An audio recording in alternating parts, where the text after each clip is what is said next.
नमस्कार, मैं हूं आपके साथ विश्वेश तिवारी और आप देख रहे हैं ए न्यूज टुडे। वक्त हो चुका है छत्तीसगढ़ से जुड़ी प्रमुख खबरों का। कांग्रेस अल्पसंख्यक प्रदेश अध्यक्ष अमीन मेमन पहुंचे दंतेवाड़ा। समाज के लोगों से मिलकर जानेंगे उनके विचार। देखिए दंतेवाड़ा से लाल साह की रिपोर्ट, जहां पर कांग्रेस के प्रदेश अल्पसंख्यक अध्यक्ष अमीन मेमन अपने एक दिवसीय दौरे पर दंतेवाड़ा पहुंचे, जहां उनका भव्य स्वागत किया गया। उन्होंने दंतेवाड़ा पहुंचते ही सबसे पहले बस्तर टाइगर शहीद महेंद्र कर्मा की मूर्ति को माला पहनाकर नमन किया। उसके बाद अल्पसंख्यकों की बैठक लेने जिला कांग्रेस कार्यालय पहुंचे। अमीन मेमन ने कहा कि भूपेश सरकार ने सभी समाज के लिए काम किया और इस दौरान उन्होंने भाजपा पर जमकर निशाना भी साधा। हम लोगों ने एक नारा दिया था, रमन सिंह डरता है पुलिस को आगे करता है। हम लोग का कांग्रेसियों का नारा था। अभी हम लोगों ने नारा दिया है, नरेंद्र मोदी अमित शाह डरता है ईडी को आगे करता है। तो कोई मुद्दा नहीं, बीजेपी के पास ना मुद्दा है कोई भी, ना कोई चेहरा है उसके पास। मुद्दा विहीन पार्टी है, चेहरा विहीन पार्टी है। तो वो ईडी और इससे करके लोगों को दिग्भ्रमित करने का प्रयास कर रही है। मगर जो भूपेश बघेल सरकार जो काम कर रही है वो आम जन तक है, उसको दिल से नहीं निकाल सकते ये भारतीय जनता पार्टी के लोग। अमित शाह नरेंद्र मोदी कितना भी कुछ कर लें, अगली बार हमारी सरकार आएगी और पूर्ण बहुमत से सरकार आएगी। 14 नक्सलियों ने किया आत्मसमर्पण। इन नक्सलियों में 1 लाख के 2 इनामी नक्सली भी शामिल। देखिए दंतेवाड़ा से लाल साह की रिपोर्ट, जहां पर दंतेवाड़ा में पुलिस, सीआरपीएफ और डीआरजी के जवानों की लगातार दबिश और सरकार की लोन व राटू जैसी पुनर्वास नीति का फायदा उठाकर लगातार नक्सली आत्मसमर्पण कर रहे हैं। इसी क्रम में आज 14 नक्सलियों ने आत्मसमर्पण किया, जिनमें 2 1-1 लाख के इनामी नक्सली भी शामिल रहे। कोई बड़े माओवादी, तो ये मेरा आपसे कहना है कि देखिए नक्सल होता है, बड़े छोटे नहीं होते हैं। हर एक जो उस संगठन से जुड़े हुए हैं उनका उतना ही वैल्यू है। बट इसके साथ मैं आपको ये भी बताना चाहूँगा कि अभी कुछ टाइम पहले हम लोगों ने जो बटालियन से सरेंडर किए थे या ऐसे नक्सली को हमने सरेंडर किया था जो पिछले 20 साल से संगठन में जुड़े हुए हैं। तो ऐसा नहीं है कि बड़े नक्सली नहीं सरेंडर कर रहे हैं। हम लोगों का सतत प्रयास है कि हमारी जो सरकार की जो योजना है वो उन्हें वहाँ गाँव तक, अंदर तक पहुँचे ताकि वो इस मुख्य धारा में जुड़े। कोंटा विधानसभा से कवासी लखमा ने भरा आवेदन। सुकमा से देखिए लाल साह की रिपोर्ट। कोंटा विधानसभा क्षेत्र क्रमांक 90 सीट से विधायक कवासी लखमा ने चुनाव लड़ने की इच्छा जाहिर करते हुए ब्लॉक कांग्रेस कमेटी सुकमा ग्रामीण के समक्ष अपना दावेदारी पेश किया। विधानसभा चुनाव 2024 के लिए छत्तीसगढ़ प्रदेश कांग्रेस कमेटी के द्वारा 17 से 22 अगस्त तक आवेदन मंगाए। वहीं प्रदेश कांग्रेस के निर्देशानुसार ब्लॉक अध्यक्ष के समक्ष आवेदन प्रस्तुत किया जाना था। कोंटा विधानसभा से विधायक कवासी लखमा ने सुकमा ग्रामीण ब्लॉक अध्यक्ष सुनील यादव को आवेदन दिया। विधायक के दावेदारी के दौरान जिला कांग्रेस कमेटी के सदस्य भी वहां उपस्थित रहे।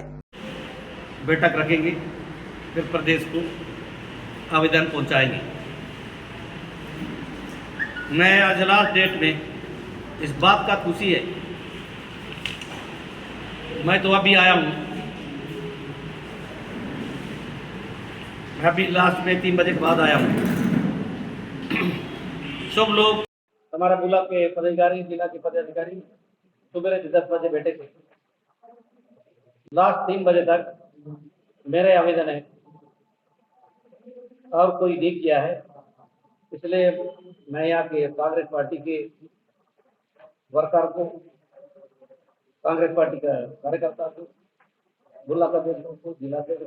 किसान पुत्र मुख्यमंत्री भूपेश बघेल का जन्मदिन किसान के हाथों केक कटवाकर मनाया गया। वहीं उज्जवल भविष्य की कामना कर मां दंतेवाड़ी से मुख्यमंत्री भूपेश बघेल की दीर्घायु की मंगल कामनाएं भी करी गई और दुआएं भी करी गई। बस्तर जिला कांग्रेस कमेटी के निर्देशानुसार शहर कांग्रेस अध्यक्ष सुशील मौर्य व महेश द्विवेदी के नेतृत्व में माननीय मुख्यमंत्री किसान पुत्र भूपेश बघेल का मारडूम के किसान चरण सिंह कश्यप के हाथों केक कटवाकर जन्मदिन जगदलपुर मुख्यालय कांग्रेस भवन में मनाया गया। इस दौरान वरिष्ठ कांग्रेसी सुरेंद्र झा, नरेंद्र तिवारी, छविलाल तिवारी, एल्डरमैन हरीश साहू सहित आदि लोग वहां मौजूद रहे।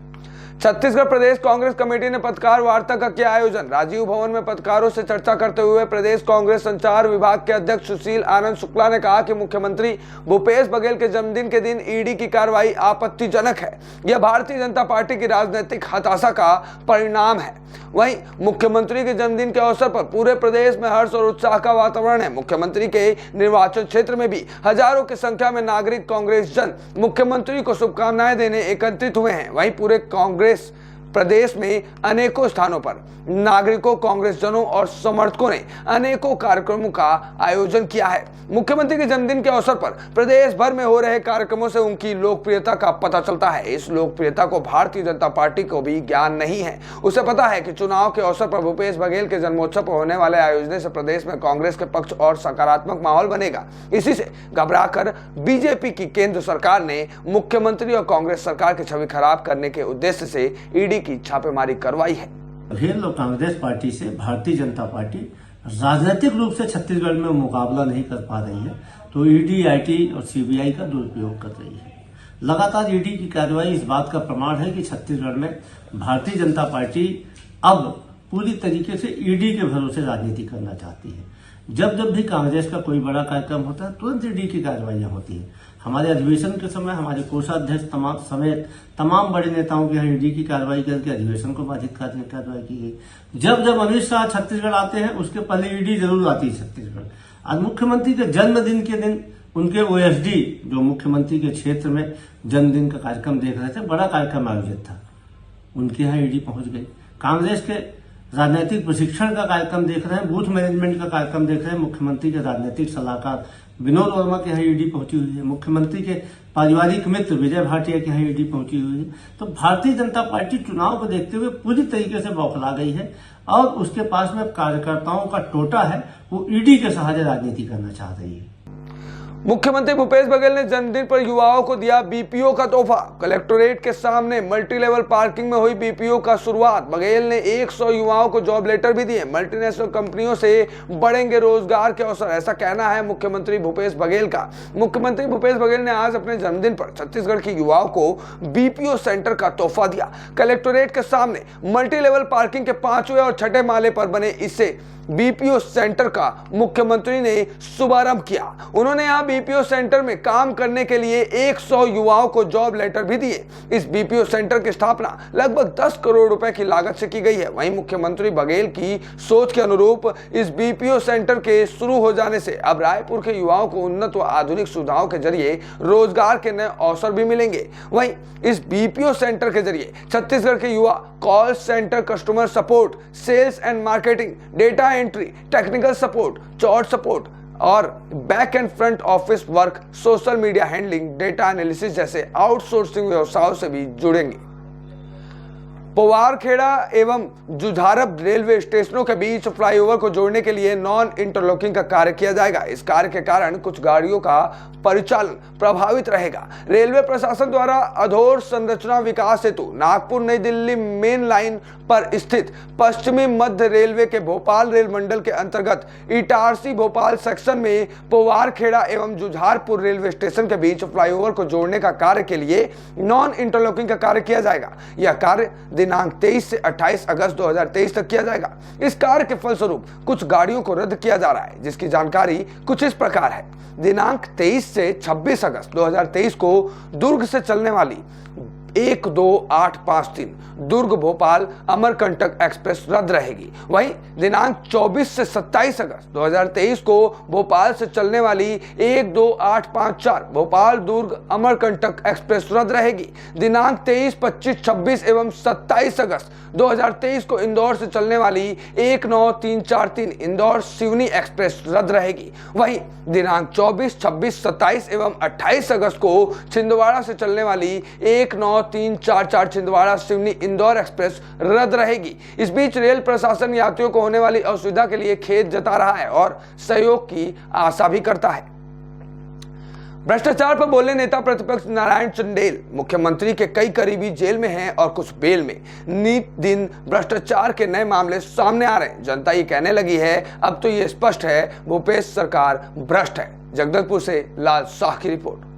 छत्तीसगढ़ प्रदेश में जब से श्री भूपेश बघेल के नेतृत्व में कांग्रेस की सरकार बनी, नित नए किस्म के भ्रष्टाचार इस छत्तीसगढ़ में भ्रष्टाचार का इतिहास रचा है। कोयला घोटाला, शराब घोटाला, खाद्यान्न घोटाला, जमीन घोटाला, रेत घोटाला, अभी गोबर घोटाला हो गया, पीएससी में घोटाला हो गया। इस सरकार का एक ही काम रह गया है, कमीशन और करप्शन। आज ईडी ने फिर से एक बार इन भ्रष्टाचारियों के हाथ दबिश दी है। मुख्यमंत्री के राजनीतिक सलाहकार विनोद वर्मा, आशीष वर्मा, मनीष बंछोर, विजय भाटिया, जो बड़े कारोबार, कल तक ये कुछ नहीं थे, लेकिन आज भ्रष्टाचार के माध्यम से ये बड़े कारोबारी बन गए। पहले भी भूपेश सरकार के अनेक बड़े अधिकारी, मुख्यमंत्री निवास से जुड़े हुए लोग, कुछ लोग जेल में हैं तो कुछ लोग बेल में। आज चारों तरफ इस बात की चर्चा हो रही है कि अब तो ये स्पष्ट है और भूपेश सरकार भ्रष्ट है। विधायक एवं संसदीय सचिव रेखचंद जैन से ए न्यूज टुडे की खास बातचीत। बस्तर संभाग की मुख्य जगदलपुर सीट पर अपना कब्जा जमाने वाले वर्तमान एवं दिग्गज विधायक रेखचंद जैन ने हमारे चैनल से खास बातचीत की। इस दौरान उन्होंने बताया कि वो बस्तर की इतनी महत्वपूर्ण सीट पर पुनः कब्जा करने के लिए क्या क्या विकास दिखाएंगे और आगे किन मुद्दों को लेकर विधायक रेखचंद जैन लोगों के बीच वोट मांगने जाएंगे। तो चलिए आपको भी दिखाते हैं लाल शाह की यह खास रिपोर्ट।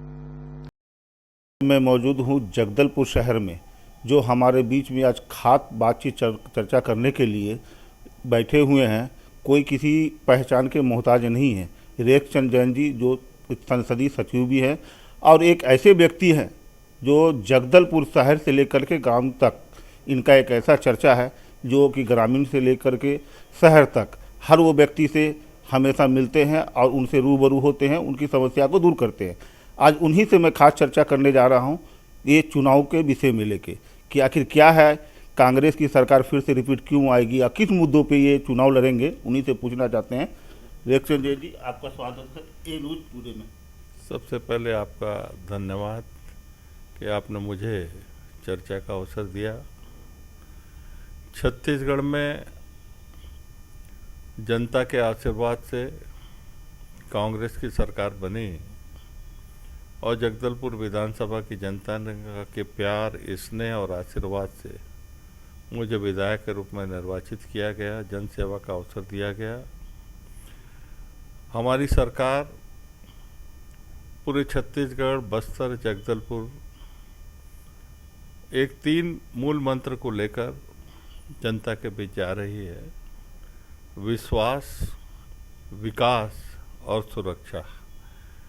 इस महत्वपूर्ण बिंदु को लेकर हमने सबसे पहले जनता का विश्वास जीता।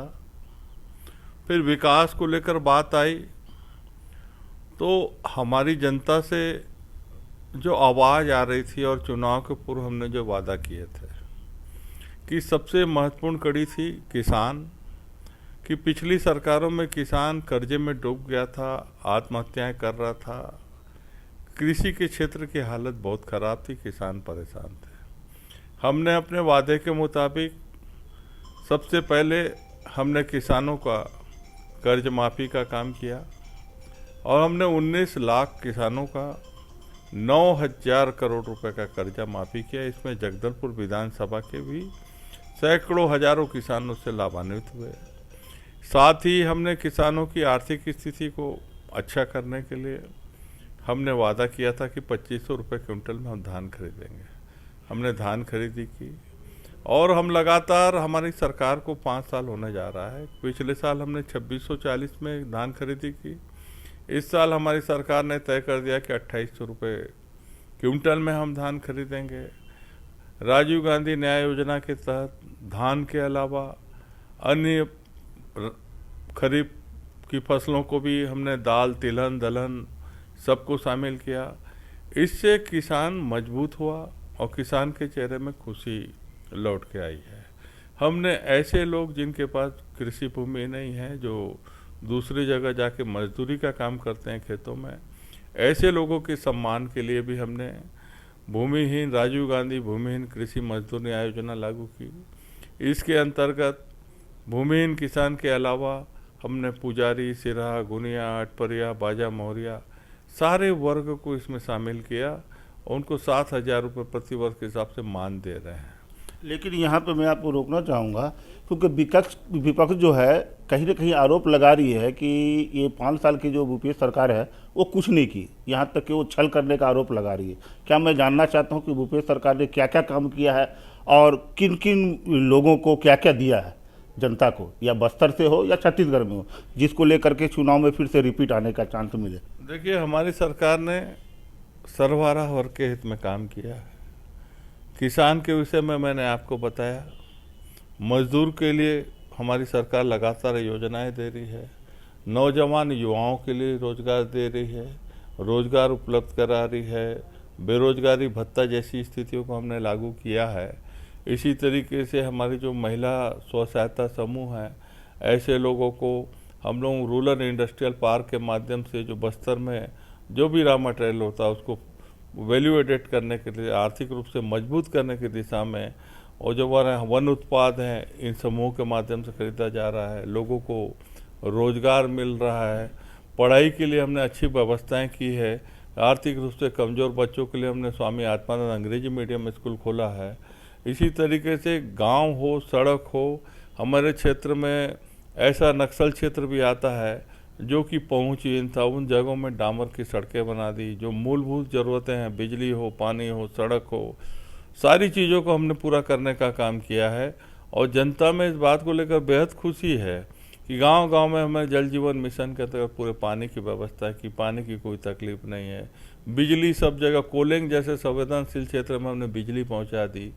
आज हम सुपोषण अभियान चला रहे हैं। सुपोषण अभियान से हमारे जो कुपोषित बच्चे थे और हमारी मातृशक्ति जो एनीमिया से पीड़ित थी वो भी सुदृढ़ हुई है, उनमें भी ताकत आई है। गोधन न्याय योजना के माध्यम से हम गोबर को हम 2 रुपये किलो में खरीद के जैविक खेती को बढ़ावा देने के लिए जैविक खाद तैयार कर रहे हैं। जगदलपुर शहर की बात करें तो जगदलपुर शहर में हमने ये महारानी अस्पताल, ऐतिहासिक अस्पताल था जो कि बीजेपी के शासन में बंद होने के कगार में था, उसको पुनर्जीवन दे के हमने नवीन स्वरूप दिया। आज जगदलपुर की जनता का बेहतर इलाज हो रहा है। स्वास्थ्य के क्षेत्र में हम स्लम क्षेत्र जो है हमारे, उनके लिए स्लम स्वास्थ्य योजना चलाए हैं। ग्रामीण के लिए हाट बाजार क्लिनिक योजना चलाए हैं। इस तरीके से हम, और हमारे जो राशन कार्डधारी हैं उनको हम डॉक्टर खूबचंद बघेल योजना के अंतर्गत 5 लाख रुपए में मुफ्त में इलाज करके दे रहे हैं आम जनता का। और बड़ी बीमारियों के लिए मुख्यमंत्री विशेष स्वास्थ्य सहायता योजना चलाए हैं, जिसमें 25 लाख रुपए तक का शासन का मदद मिलता है इलाज के लिए। मलेरिया बस्तर की बहुत बड़ी बात थी, उस मलेरिया को हमने कम कर दिया कि जिसका API 2.85 था वो अभी 0.85 पे आ चुका है। तो स्वास्थ्य का क्षेत्र हो, आदमी की मूलभूत ज़रूरत हो, बिजली हो, पानी हो, सड़क हो, रोजगार हो।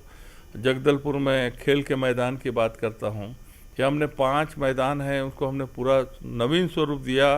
राष्ट्रीय स्तर के खेल क्षेत्र हो, आदमी की मूलभूत ज़रूरत हो, बिजली हो, पानी हो, सड़क हो, रोजगार हो। जगदलपुर में खेल के मैदान की बात करता हूँ कि हमने 5 मैदान हैं, उसको हमने पूरा नवीन स्वरूप दिया। राष्ट्रीय स्तर के खेल यहाँ आयोजित हो रहे हैं। 24 करोड़ रुपए की राशि हमने खेलों के मैदान के उन्नयन के लिए किया।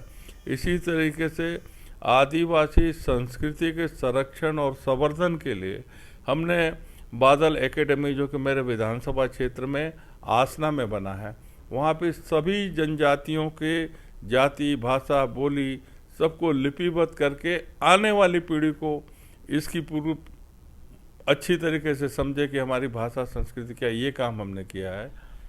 लेकिन विपक्ष यहाँ पे एक आरोप ये भी लगा रही है कि कांग्रेस सरकार जो आत्मानंद स्कूल की बात कर रही है, कहीं पे नया स्कूल नहीं बन पाया है, तो इस पे आप क्या बोलना चाहेंगे? देखिए, भारतीय जनता पार्टी बहुत विकास की बात करते थे।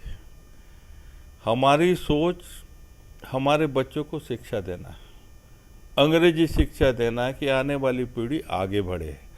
हमारी कोई रोड में तो नहीं लग रहा है स्वामी आत्मानंद स्कूल, हमारे इंफ्रास्ट्रक्चर हैं, स्कूल बिल्डिंग है, उसमें हम अपनी जो सोच है कि हमको शिक्षा में उसको आगे ले जाना, तो वो काम को हमने शुरू किया है। जहाँ जहाँ ज़रूरत है उसके लिए इंफ्रास्ट्रक्चर के लिए हम तैयार कर रहे हैं। और हमारी मूल सोच लोगों की आर्थिक समृद्धि है। आर्थिक समृद्धि के साथ साथ अधोसंरचना में जो भी ज़रूरत है, पुल हो, पुलिया हो, सड़क हो, इसको बनाने का हम लोग काम कर रहे हैं। अभी ये पुराना इंद्रावती नदी है जो ब्रिज था, नया का कार्यकाल लगभग कंप्लीशन की ओर जा रहा है। हमने उसके लिए 45 करोड़ रुपए की राशि स्वीकृत कराई। बाईपास मारेगा जो कि भारतीय जनता पार्टी के भ्रष्टाचार का कलंक था पिछली सरकार का, उसको हमने सुदृढ़ करने के लिए पुनः 35 करोड़ रुपए सैंक्शन कराया। इस तरीके से काम हो रही है। नक्सल क्षेत्रों में जहां रोड नहीं थी वहां हमने डामर रोड बना के दिया है। आज गांव-गांव में हमारी आस्था का केंद्र देवगुड़ी है। मेरे जगदलपुर विधानसभा में लगभग 200 गुड़ी है, जिसके लिए हमने 5-5 लाख रुपए की स्वीकृति कराई।